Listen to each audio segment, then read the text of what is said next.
জবুথবু নওগাঁর জনজীবন। তীব্র ঠান্ডার সাথে উত্তরের হিমেল হাওয়ায় বাড়ছে শীতের তীব্রতা। এতে শ্রমজীবীরা পড়েছেন বেকায়দায়।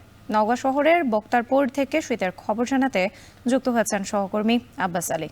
আব্বাস, তীব্র শীতে কুয়াশার কারণে যানবাহন চলাচল ব্যাহত হচ্ছে কিনা জানাবেন।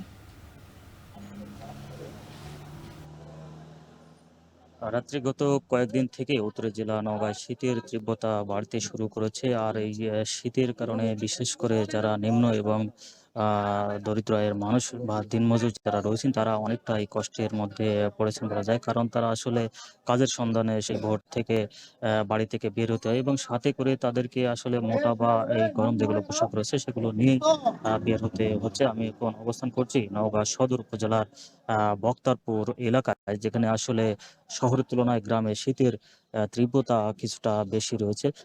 এই যে আমি দাঁড়িয়ে আছি, বলা যাচ্ছে যে এই যে কুয়াশা রয়েছে, কুয়াশা বলা যায় যে নিম্ন চাপের মতো, অর্থাৎ ঝিরঝির করে ঝরে পড়ছে, অর্থাৎ কুয়াশায় হাত পা পোশাকগুলো ভিজে যাওয়ার মতো অবস্থা হচ্ছে। আর এই প্রচণ্ড কুয়াশার কারণে আসলে চারিদিক কুয়াশার চাদরে মুড়ে রয়েছে। আর এই প্রচণ্ড কুয়াশার কারণে রাস্তাঘাট ঠিক মতো দেখা যাচ্ছে না, যার কারণে যেসব যানবাহন রয়েছে যানবাহনগুলো হেডলাইটে জ্বালিয়ে চলাচল করতে হচ্ছে এবং সেই যানবাহনগুলো চলাচল গতি অনেকটা ধীর, যার কারণে বলা যায় যে যানবাহন চলাচল অনেকটা ব্যাহত হচ্ছে বলা যায়। আজকে তাপমাত্রার কথা যদি বলি, যে বদলগাছি আবহাওয়া অফিস তাপমাত্রা রেকর্ড করেছে 12.4 ডিগ্রি সেলসিয়াস, যা গতকাল ছিল 10.6 ডিগ্রি সেলসিয়াস।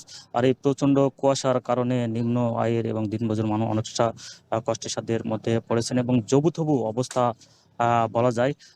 তো জেলা ত্রাণ এবং পুনর্বাসন কার্যালয় সূত্রে আমরা যেমনটি জেনেছি, এখন পর্যন্ত আসলে যেই গরম কাপড় বা শীতবস্ত্র কম্বল বরাদ্দ পাওয়া যায়নি। তবে কি পরিমাণ আসবে এমনটা তারা বলতে পারছে না যতক্ষণ না আসা পর্যন্ত। আর এই প্রচন্ড কারণে যেহেতু মানুষ জবুথবু অবস্থা, যার কারণে তারা আসলে কিছুটা উষ্ণতা পেতে তারা সাইড স্টলে চা এবং গরম পানি পান করছেন। মোট কথা বলা যায় যে সব মিলে এখন প্রচন্ড ঠান্ডার কারণে অনেকটা বেকায়দায় পড়তে হচ্ছে মানুষদের। তো এই ছিল আমার কাছে শীত নিয়ে সবশেষ।